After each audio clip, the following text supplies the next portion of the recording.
Hello friends, welcome to Geetha Mami recipes. இன்றைக்கி சப்பாத்தி மாவு within 5 மினிட்ஸில் எவ்வளோ மாவுனாலும் பிசைஞ்சிடலாம். அது எப்படின்னு பார்க்கலாமா? நான் ப்ரீத்தி ஜூடியாக் மிக்ஸி வாங்கினேன். இதில் தான் சப்பாத்தி மாவுலாம் இப்போ ரீசெண்ட் டேஸாக நான் பிசைஞ்சிட்ருக்கேன். எவ்வளோ மாவுனாலும் 5 நிமிஷத்தில் ரெடி ஆகிடுதுங்க. இதுதான் அந்த மிக்ஸி. இது கியர் பாக்ஸ் மாஸ்டர் செஃப்போட ஜாருக்கு இதை தனியாக நம்ம போடுவோம்.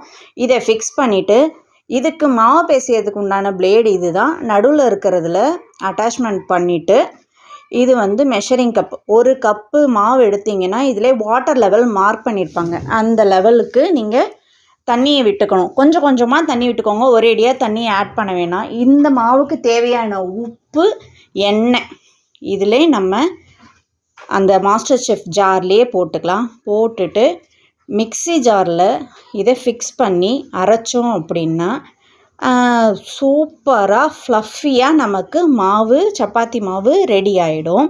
இதில் நம்ம தண்ணியை கொஞ்சம் கொஞ்சமாக தான் ஆட் பண்ணணும், ஒரேடியாக ஆட் பண்ணிடாதீங்க. ஏன்னா கன்சிஸ்டன்சி பார்த்து நம்ம ஆட் பண்ணிக்கலாம்.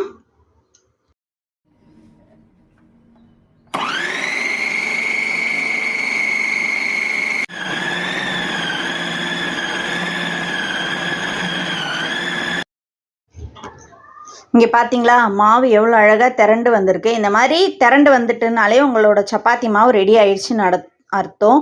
இப்போ இந்த நம்ம பிளேடை எடுத்துட்டு இந்த மாவை நம்ம ஒரு கண்டெய்னருக்கு ட்ரான்ஸ்ஃபர் பண்ணிக்கலாம். அவ்வளோதான், நம்மளோட கையில் ஒட்டாத ஃப்ளஃபியான சப்பாத்தி மாவு ரெடி. இப்போ இது திரட்டி நம்ம கல்லில் போட்டு எடுக்க வேண்டியதான். இது நல்லாவே சாஃப்டாக இருக்குது. நம்ம கையில் பிசைகிறத விட இந்த மாஸ்டர் செஃப் யூஸ் பண்ணி பிசைஞ்சோன்னா ரொம்பவே சாஃப்டாக இருக்குது. நீங்கள் இதை ட்ரை பண்ணி பாருங்கள்.